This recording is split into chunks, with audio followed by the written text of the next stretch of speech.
Hi, everyone. Welcome to episode 224 of the All Dolphins podcast.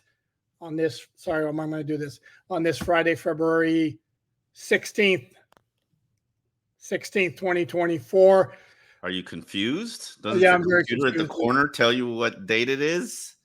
No, actually, I was trying to think in the corner of my mind, actually, and it's a pretty small place, so I had to narrow it down. Anyway, That's the guy who remembers scores from 10 years ago. and I don't remember what day it is. See how that works? Um, so today we're going to be talking about defensive coordinator Anthony Weaver, who conducted his introductory press conference at the Baptist Health Training Complex on Thursday. Before that, we will also get some business out of the way. Quick history lesson. We're up to 2024. Yep. Yeah. Don't look at the media guide. They haven't played it yet. Unless Hold on, we got to do 2023, right? Because didn't we not do we 2023? did not do it because we were doing when Dolphin podcasts unite or collide, and we will touch on that very quickly after we get done with this. We want to talk about 2023. What stood out to you? Injuries. I know. Why am I even asking? Can I answer my question? Sure, go for it. Offensive efficiency. Jalen Ramsey coming back from what could have been a season-ending injury. At mid-season, tremendous rehab. Defense sewing it all together, getting really good, becoming the fourth best unit in the NFL before absolutely belly flopping, as the entire team did. A tragic December collapse that was factored in by injuries. Obviously Tua falling short of rising to the occasion in 4 of his 6 opportunities to deliver fourth quarter excellence. Not all on him, but clearly that's the new goalpost that we've got to kick a field goal through before they move the goalpost on us. Which yeah, you're gonna. Well, why? I'm sorry. Go ahead. Listen, Hey, keep moving the goalpost. Where was the goalpost with Ryan Tannehill? I thought about this just earlier today. I was just like, somebody was saying, throwing some criticism at Tua because that's all you get on the social media now. And I'm thinking to myself, what were the standards for Ryan Tannehill? He got to the playoffs in year 7, and he didn't even start. He was injured. Where were these standards when he got a multi-year extension? I would think I was one of the only people who wrote like, why you were working for the team. You damn sure did not write. I was thinking, actually I was telling my wife, what the hell are they doing? The Dolphins are not going anywhere with Ryan Tannehill like quarterback. Yes. Right. I was literally probably the only person, maybe Dave Hyde did as well, where it was like, what are you doing? Why? But we know the nature of the NFL, which is you must coddle and protect your baby quarterback and let him know you love him and tell him that he's special. And no, you'll never have competition. Oh no, you're the one for me. I love you so much. That's like, what are you stroking? Is that a lemon or a tennis ball? It's an apple. An apple a day. Granny Smith. Is that a Granny Smith? You know what? It's funny you ask that question because I go and I just eat 4 apples. I just buy 4 different apples. And I know I like some better than others. I just can, by the time I finish eating, I'm like, which one was that again? I'm colorblind. So it's kind of, I know this is the green one. So, and I like the sour element of the green one, but there's one that I particularly like, and I can't remember which one it is. But I always never look at the stickers. I always take the stickers off. And I shouldn't do that before I eat. By the way, Omar, a little for this, because I just discovered we have something else in common. Which is? Because I'm colorblind as a bat, too. Yeah. What were we saying? So, okay, 2023. And see, my big thing was, and this is where, yes, I'm going to go with the injuries and the disappointment of what happened to the defense. Because remember, I had said, like in November, maybe even late October, once Jalen Ramsey came in, but by the end of the season, it was going to be the defense that was going to carry this team. And they did. And they did for a bit, and then all of a sudden, And even though they couldn't maintain the level of play that I thought they could reach, and they had reached, I'm still going to maintain they gave the team a chance against Buffalo in the finale and against Case in the playoffs.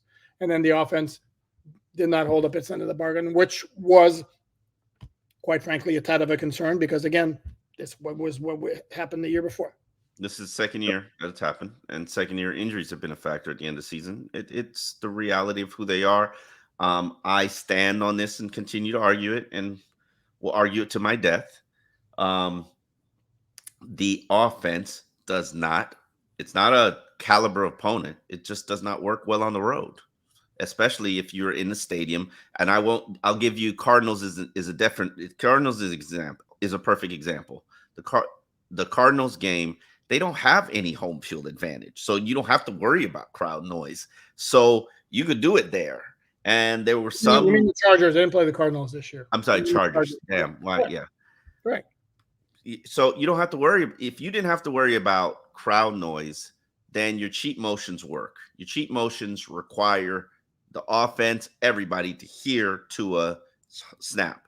Now, if you go to a silent count, it doesn't work. The problem is they're going to keep playing road games. Last I checked. So if your goal or your objective is to you start every year we have to get the number 1 seed, otherwise we're going to go on the road and we're basically effed. That's a problem. Then number 2 seed too. Number 2 seed works too. Well, until the AFC Championship game, yeah. But to me, maybe it suggests I don't know, do something different on offense. Anyway, quick other thing. But you only had the number 1 offense in the NFL. Why would you do something different? We can keep saying that as until we're blue in the face. It's a fact. But the number 1 offense was not the number 1 offense, even remotely close. Whenever they played a good team. Okay, that's a fact as well. But you still had the number 1 offense. Statistically, by yards, that's the only way you can say it. Otherwise, no, you didn't have the best offense in the NFL. You had statistically the number 1 ranked offense in the NFL. You did not have the best offense in the NFL. If you can't have one really good game offensively against a playoff opponent, you can't say you had the best offense. Quick other thing I want to do on number 24 before we move on. You had a good game against the Dallas Cowboys. No, they didn't. They kicked 5 field goals. Okay, fine. All right. Okay, 24. Also, I don't think we're going to attack the jersey number thing all over again. But we should point out, and I point out because it's topical. Byron Jones wore 24, and he's topical because, as I would think you're aware, since you're Mr. Capologist, and you look at those things, that he carries a $10 million dead cap space charge. You can shake your head. It's still $10 million that you don't have, that you otherwise would have. Okay, shake your head. So anyway, I'm going to mention it, even though Omar's going to. Dead cap doesn't get paid to anybody. It doesn't. It's less cap space that you have to sign players. And you're going to have dead cap all the time because you write bad contracts all the time. I understand that, but so I'm going to guess.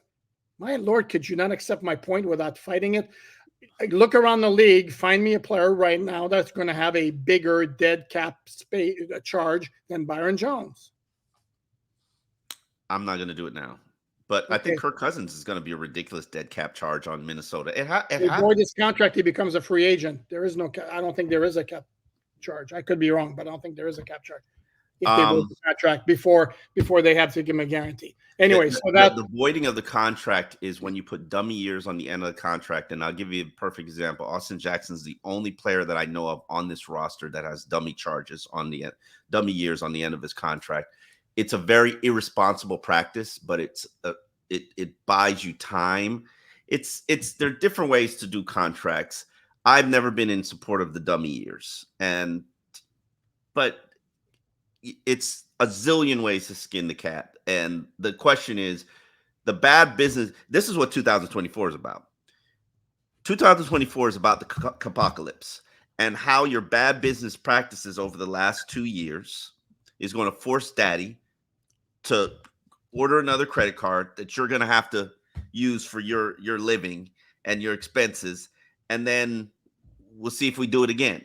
Now, the worst, and I've always said this, I used to make fun of the New Orleans Saints for living off Hudat coins because they're ridiculously over the cap every single season. And then they magically find a way to make it happen. They're the only team that has a higher dead cap than the Miami Dolphins. They're at $83.6 million in debt in cap deficit. So it's what are they in dead money? The Dolphins are 10 million in dead money. That's not Correct. even. It's all Byron, and they have somebody else who counts for like 600,000 or something. I didn't see, but I'm talking about for one specific player. Anyway, and so that Brian Jones were 24. This is episode 224. So I thought it was topical. Like 9 teams have more dead cap money than the Dolphins, and the Chargers have $24 million. I am talking about one specific player. Who cares? He moved. You obviously don't care, so we'll move on because that Omar, you're a hater. Omar, you're a hater. Speaking of haters, this brings us to very, very quickly address great transition. How about that, right? Yeah, I deserve this for the transition. Okay, yes, you do. Our last episode of When Dolphin Podcasts Unite or Collide, which has gotten quite the reaction based on the comments. Very polarizing. It's one end of the spectrum or the other. Listen, gang, I'm going to say my piece very quickly, and then Omar can say his piece very quickly, and then we'll move on. The idea of the Dolphins, when Dolphin Podcasts Unite, was to bring different points of view at a time of the season of the year when there are not a ton of topics, of new topics every single solitary day. So we thought it would be a good idea to just bring it in. If some of those viewpoints don't mesh with yours, guess what? Some of our viewpoints don't mesh with yours. That's part of the whole thing. So go ahead, Omar. And I think it's about highlighting and spotlighting some of the other podcasts. And we are a unique podcast, in my opinion, or as we are told, because we are two journalists covering the team that are doing a podcast and a daily podcast. Everybody that we've added in from the podcast space so far does things a little differently and does things uniquely. Now, we added last week TD Every Team Talk because the people demanded it. I put up a poll and said, do you want us to have this podcast? The poll said yes. I committed to it. If the people want it, we're going to give it. And then we debated for a while who would be the perfect complement for TD. And we asked people to submit it. People wanted Barry to be with TD. They've done podcasts together. So it led to an interesting conversation. One that was filled with conspiracy theories and people, in my opinion, talking out of their depth. And the lesson I've learned from that, or the lesson that I take from that, is that everybody does things a little bit differently. We do things and we're governed by journalistic integrity and rules. And I love conspiracy theories. I love a good conspiracy theory. Give me a good conspiracy theory. The Dolphins holding Tua out concussion-wise as a conspiracy, like, come on, man. That is just the highest level of fiction that I've ever heard in my life. And, you know, trust me, it takes a great deal of depth to understand NFL business and NFL cap. It is to the point where You're speechless. Huh? Speechless.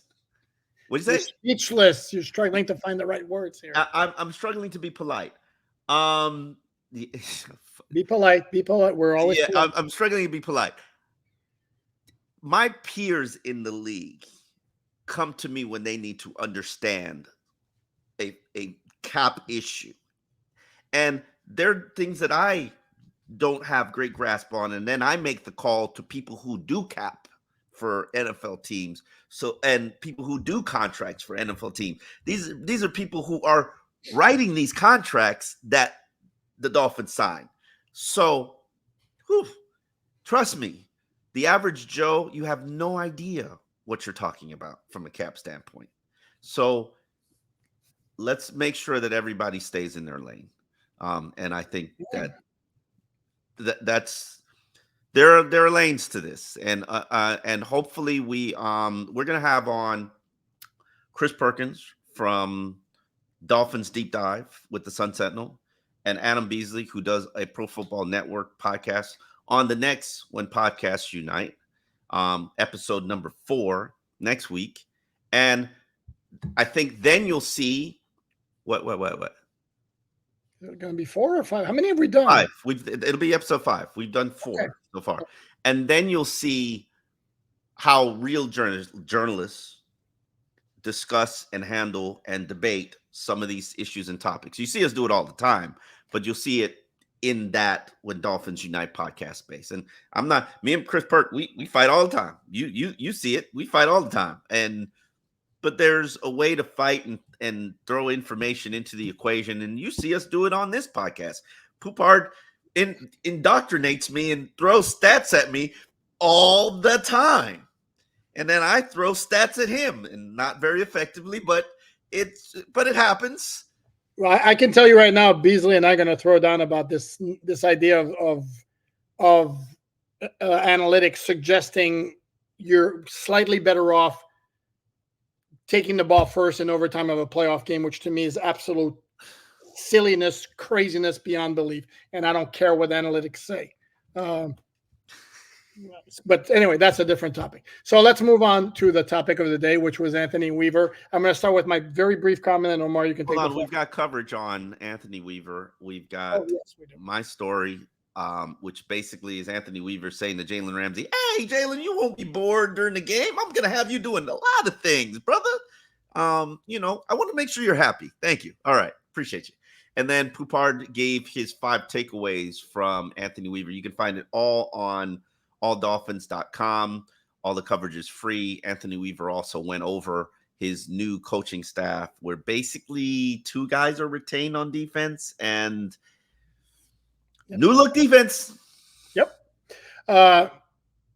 So immediately my very, very quick, very obvious takeaway is this is not Vic Fangio the Dolphins hired. Why so? How's that? See, this is the kind of real hard-hitting journalism you get. I mean, so different than a lot of the ways and the way he came across. Vic Fangio was like no nonsense. Grumpy. Anthony Weaver, very pleasant demeanor. Very articulate. I hate when people say that about black people, but it's just the reality. No, I mean, very, very, again, very friendly demeanor, with a smile on his face, like throughout his introductory press conference. Quick thing though, here's the thing: when he says what he said about Jalen Ramsey, I think all of us were like, "Yeah."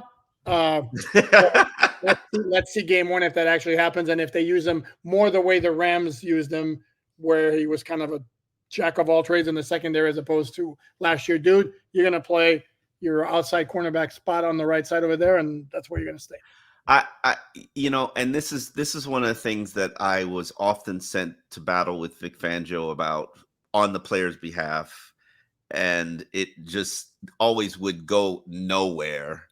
And this is me for Vic. Sorry, my last time. Yeah. And you just got to the point where you're just like, okay, this old dude's just stubborn, and he's not going to change, and he's not going to do anything differently.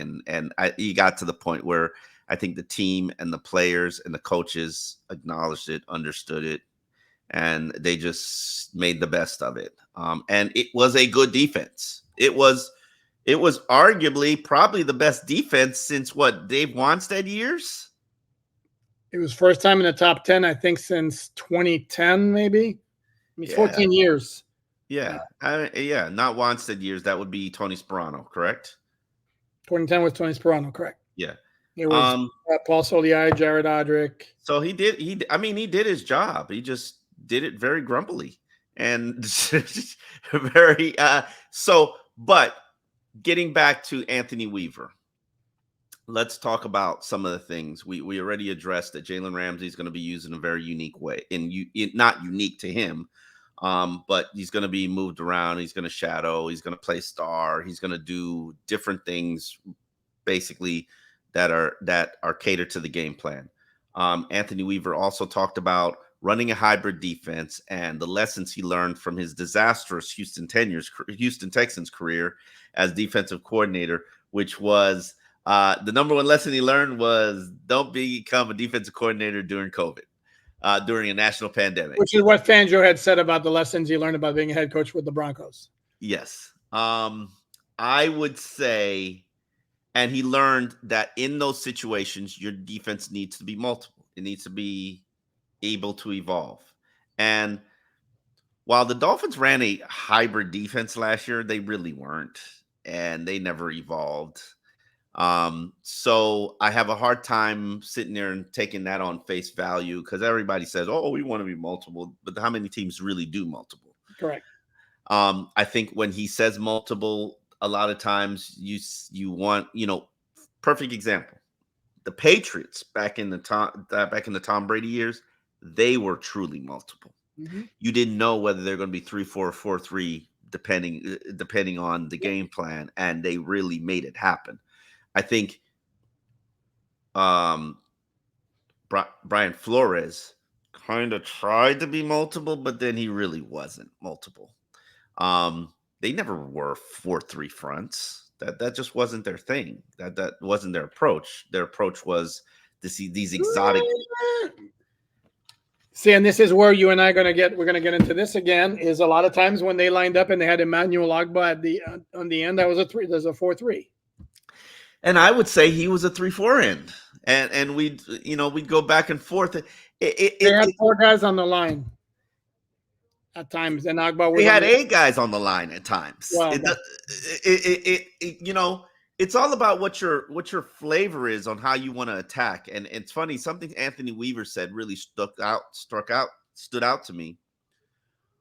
Which was when he taught, we asked him about his blitzing philosophies and mentalities and thought processes, and you quote him exactly what he said, because I don't remember the words verbatim. I know you do. Damn, you don't remember. Be calculated, not reckless. Calculated, not reckless, and he's been under coaches who've done it both ways. I assume. Yeah, but I mean, what is it? Is it reckless when it doesn't work, and it's calculated when it works? Is that how it goes? I mean. I know what style you prefer.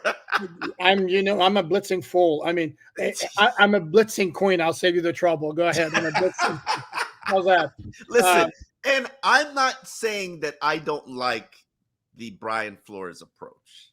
I think that there's some value and merit to it. There is a need for a combination of a lot of things. And I even felt like Vic Fangio's defense would be a little bit better than it was last season if he incorporated more of the Brian Flores blitzing. There's a number of ways to skin a cat, and I'm not going to argue that the marriage needed to be made in terms of what they did under Mike McDaniel in the first year and what they did in the second year. Like, if you marry those two concepts and mentalities and approaches, even though your personnel is a little bit different now moving forward, I think you'd have the perfect blend of what you need to win in the NFL. I would personally like to see less zone coverage. I'm not a big zone fan, but then again, I know who I am. But then, Weaver talked about it, and it was so true. When you play that Brian Flores style, you're leaving your secondary out there naked. Now, this is where you have to have a high level of trust in your DBs, which not high level of trust, high caliber quality DBs, which then produces a high level of trust, which is what Flores had when he had Byron Jones the first 2 years he was here, and Prime X. Yes. And my concern is you're not going to be able to blitz when you've got Jalen Ramsey and in your secondary, and then Javon Holland and as your backline defenders in your safety spot. I mean, if you really take a deep dive, just a very thorough look at who your secondary is right now, there's Jalen Ramsey, who's going to be shaking down the team for a contract extension, Kader Kohou, Javon Holland, Cam Smith, and what's our homeboy, White Lightning, Ethan Bonner. That's it. That's it. That's your secondary. Well, those are the guys who are under contract. I mean, they have like free agents they could re-sign. So, and the whole team, the whole unit needs to be rebuilt from starters to, and like if you're riding into this season with Kader Kohou as your starting boundary guy, you're asking for trouble based on his performance last season. I think opposing quarterbacks completed like 80, what was it? 80 something percent of their passes when throwing at him. Like, you can't survive that. Cater who had 89.1% of his passes thrown at him were completed. That's that bad? nearly, huh? Is that bad? That's nearly 90%. 89 is really 90%. But Omar, 89.1. I think you know damn well that Cater who's not starting the season as an outside cornerback on this team. I think we know that. I mean, Right now, he'd be the leading candidate, though. Acknowledge that. They'll resign Eli Apple or give Cam Smith a shot before they do that. Come on, because Cater, those stats you gave right now, or Cater played mostly slot in 2023, and that's early in the season when Jalen Ramsey was out, Cater played boundary. Correct. But then he moved to slot, which I think all of us can agree based on what our observation. Forget what stats say. Our eyeballs tell us he's better in the slot than he is outside. Absolutely. It'll be interesting to see how they move, how they act and conduct themselves moving forward. But everybody knows that this is the whole defense. And this is the thing people don't realize. Oh, this is one of the things that really stood out to me about Anthony Weaver's press conference. And I alluded to it on Twitter, but never addressed it. When he started naming off players, as they often do, he excluded all free agents except for Christian Wilkins, who I think he added him on to the pile later on because he realizes we're probably going to tag him to retain him.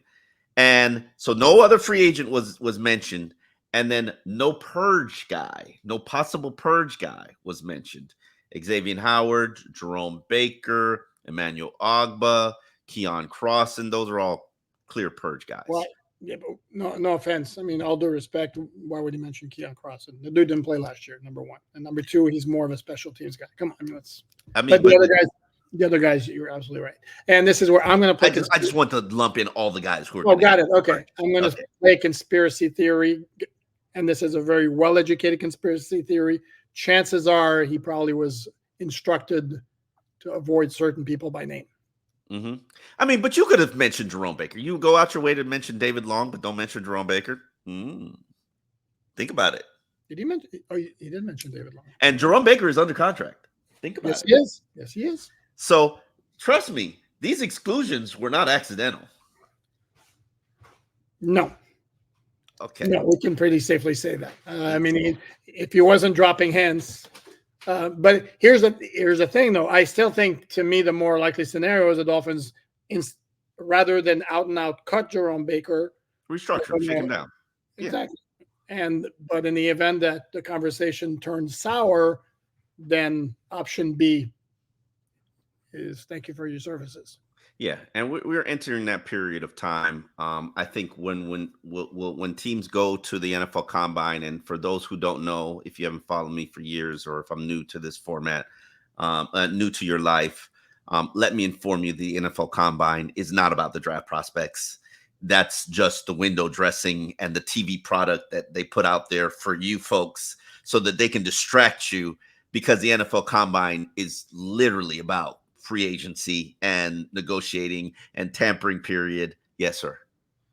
And no, but the one thing from this prospect standpoint is they get all of them there together one time for medicals. Yes, their medicals and their interviews are the starting point and information gathering for these are their baseline athleticism and metrics. That's what the draft, it's like 30% about the draft and 70% about business, which includes negotiating with free agents, creating a framework for what the market is going to do. They'll get into some contract proposal hypotheticals, so you'll know who's potentially interested, what team is looking for what do you have. They sit down with every single agent. Every agent has an agents meeting at the Combine, and then those agents have individual meetings with 32 teams. So give you an example, the Drew Rosenhaus of the world, who probably will have, I'm going to guess, 50 free agents. He will provide the Dolphins their shopping list and say, here, this is what I have. What would you be interested in? And then we'll discuss what the potential price and framework that we're looking for. Also, we'll be discussing which players teams want to trade. So, and the GMs will have conversations about players that they might want to trade. For instance, if an Aaron Donald feels like his time has run its course with the Rams, just like Jalen Ramsey. If you think Jalen Ramsey deal just magically happened and popped up, no, that probably got started at the combine when his agency was shopping. And it's you keep bringing up Aaron Donald. I mean, every couple of days, as somebody who like, it's almost like you're predicting, you're like making it happen that the Dolphins are going to trade for him. I'm just putting it out there in the universe. I'm not saying that they are. I know we've done some Aaron Donald work with I Am Athlete, and I know how things happen. So, okay. One thing I want to point out. You're talking about like agents and players being cut and shut down. It's already started happening around the NFL. Like the Bears released Eddie Jackson, the safety, and they released Cody Whitehair, an offensive lineman. The Steelers released 3 players earlier this week. Mitch Trubisky, their punter, and then they released an offensive lineman. Guys are not going to be here. For example, to me, it could be like any day that the Dolphins are going to announce that they've released Emmanuel Ogbah. Because again, there is no scenario where it logically makes sense for him to be back with the team with his cap number, the fact that none of his salary is guaranteed.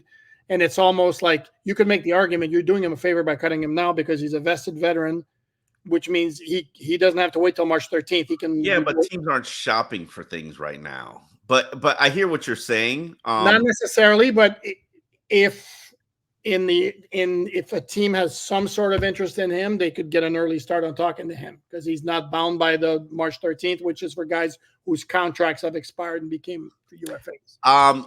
Let me say this, and I believe, or based on my information, the Ravens were a major bidder for Emmanuel Ogbah when he signed his mega deal with the Dolphins. I believe it was 3 seasons ago. Signed an extension. No, he signed as a free agent. So yes. No, he signed as a free agent in 2020. Then he was about to become a free agent, and on the day of free agency, he re-upped with the Dolphins for 3 years. Mm-hmm. That was last offseason. Mm-hmm. So yes, 3 years ago. So it's possible Anthony Weaver could have him. No, what? It wasn't 3 years ago. Stop saying that. Go. It initially signed as a free agent in 2020. His contract ran out. He was scheduled to be a free agent again. Last offseason, the Dolphins extended him. Go ahead. Keep going. I'll look it up while you. 2020, he did a 2-year deal, 2 years for $15 million. Okay, then there's 2022. It was 2 years ago. Hold on. Let me check. Yeah. Oh boy. Anyway, it's a technicality. So if you want to run a hybrid defense, you're gonna need a 4-3 edge setter. And truthfully speaking, Jalen Phillips and Bradley Chubb are 4-3 edge setters. They can just be versatile in both schemes. What you got? We're actually we were both wrong. It was in between because you said 3 years ago. I said last year. The new contract was in 2022, and he signed a 4-year deal with the first 2 years at a lot. The 4-year deal with first 2 years guaranteed. Okay, right. 2022, 2023. Okay, the contract's up. But guaranteed money's up. Contract's not up. He's got 2 years. Yeah. Oh, wait, contract's up when guaranteed money's up. Okay, fine. Yeah. Like unless the deal heavily favors a team, contract's up when guaranteed money. Correct. If it's a stud player, the contract's not up. Unless it. Oh, sorry. Let me rephrase that, not to be disrespectful to anybody. Unless it's a major contributor to the team. Jerome Baker's a major contributor to the team. Guaranteed money's up, contract's up.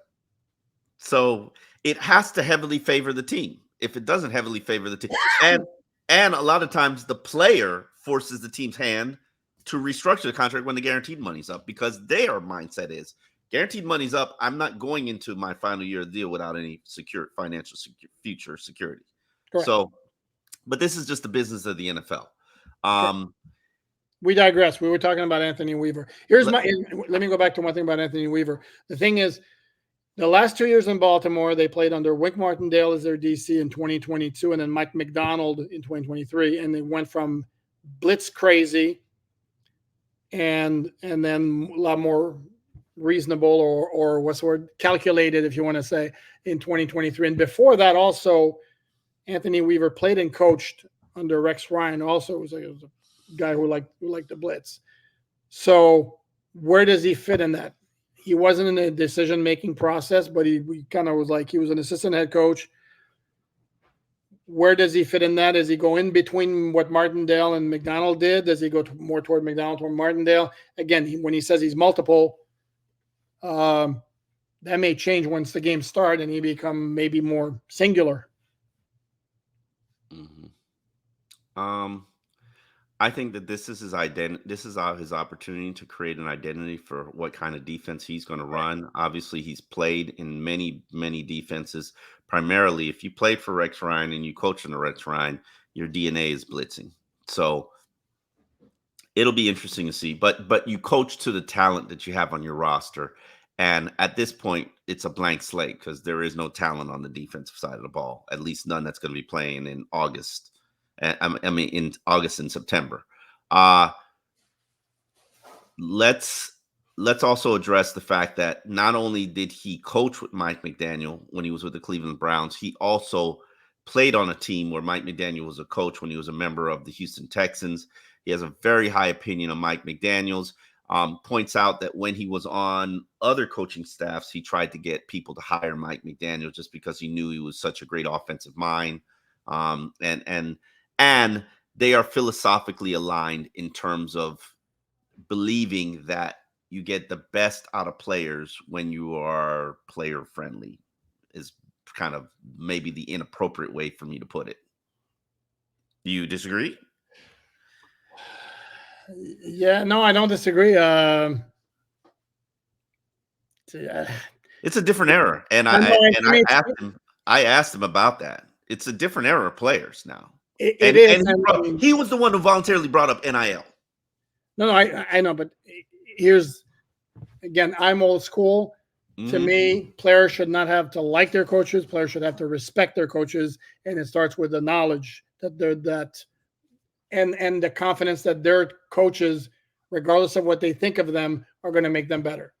And I think those Dolphin players who would vouch for Brian Flores, mostly defensive guys, would probably fall into that camp. I don't know that many defensive players would be like this with Brian Flores, but they respected the hell out of him because you knew what he was doing on defense.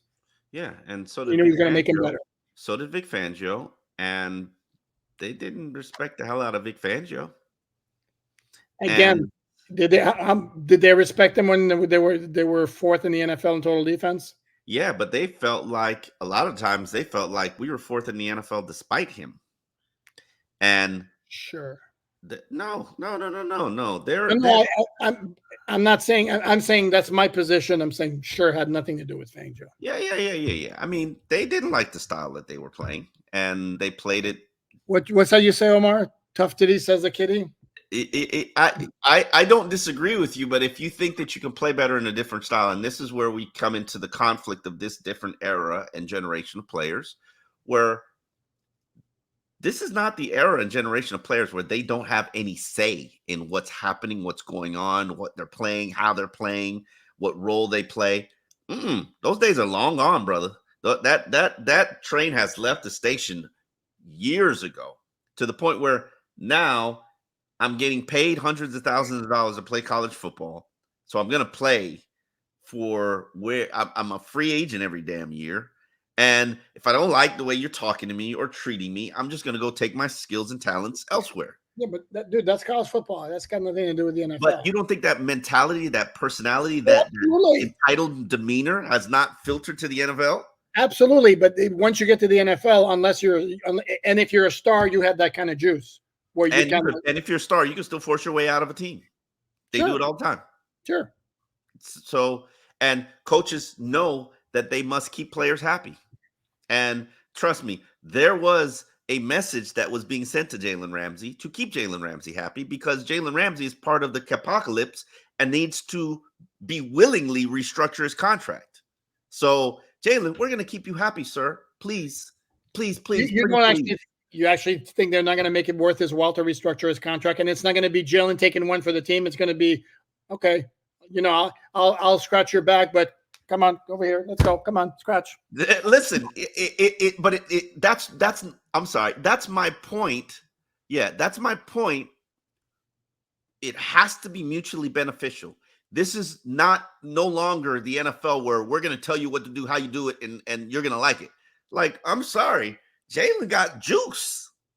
Tyreek got juice. And where I disagree Ron is got juice. where I disagree is when it comes to the scheme and a particular game plan for a week. Sorry, the players. It's over. Okay, Your old curmudgeonous ways are done. You will not be lording. You will not be lording over them anymore.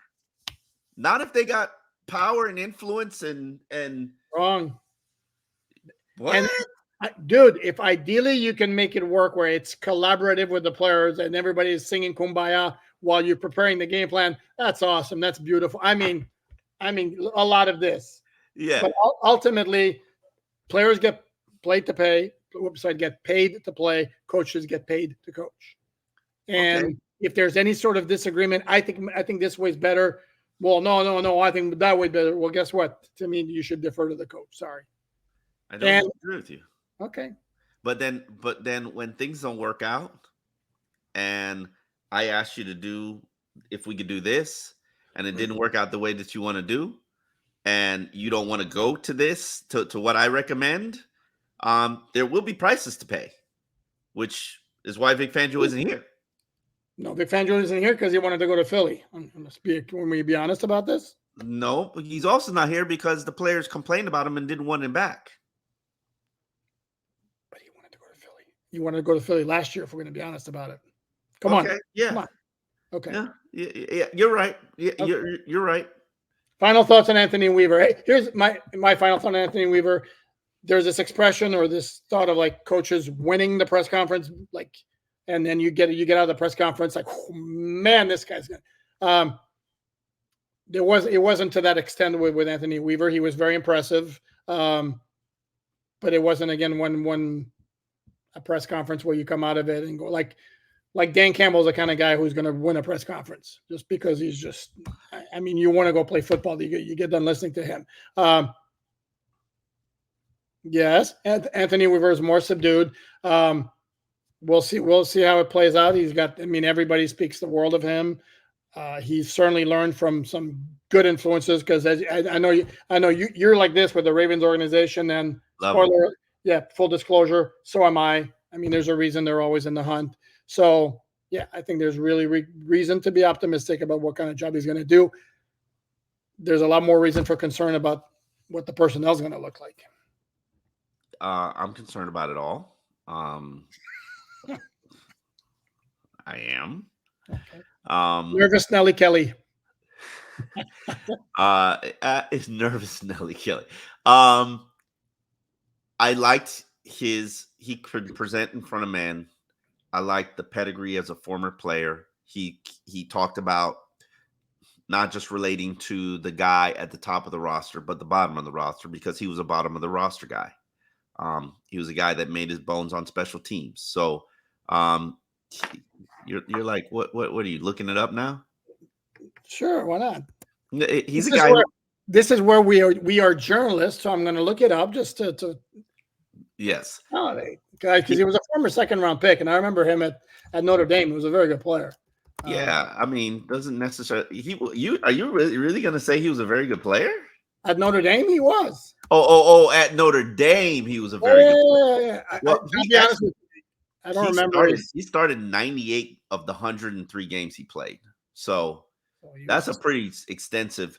But I'm talking 15.5 sacks his career. He was more of a run stuffer. Okay, sure. That's what we tell each other. That's what we tell ourselves when you don't have sacks. All right.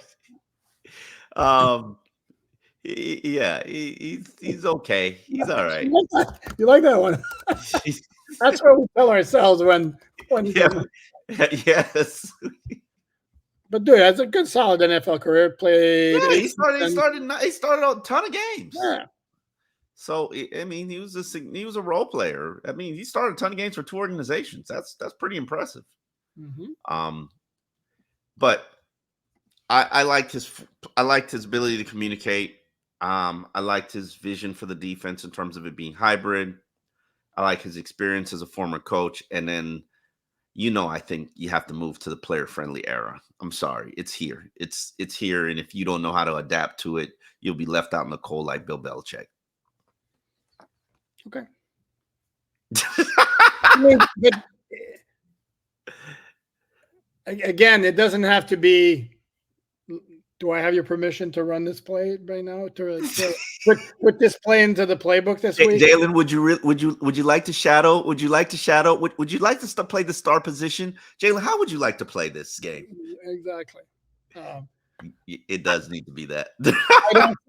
I don't see any harm of like, Jalen. As I am preparing the game plan, what are your thoughts on here? I have no issue with that. Again, Big Fangio didn't want your thoughts. Shut your mouth and play his defense. They were fourth on defense heading into the Baltimore game, and certainly you can make an argument that there was a lot of high-end players. You and I have already had that argument, but they had an awful lot of high-end players last year on that defense. So how much of it was Fangio's scheme? How much of it was the players who could have made any scheme work? Obviously, who knows? That's up for debate. So anyway, Omar, wrap this up. On that note, we've got a column coming from me about Anthony Weaver and his need to be player friendly because this is the era that you're in. Poupard has got 16,000 stories up. I just saw one about the rankings. What are we ranking? Post Super Bowl 58 power rankings roundup. You don't even know who's on this team. Like, why are we ranking teams? Anyway. Poo-poo the story. Dude, we want people to read it. I'm just saying. Like, no, and you make a valid argument. What you do like know, one defensive lineman on this team. You know what the core is going to look like. Do I? I don't know what the core of the Dolphins is going to look like. Well, they're going to have Tyreek Hill and Jalen Ramsey and Jalen Waddle and Jalen Phillips when he's back and Bradley Chubb when he's back and David Long Jr. and Zach Sealer. No Tua? And Tua. Sorry.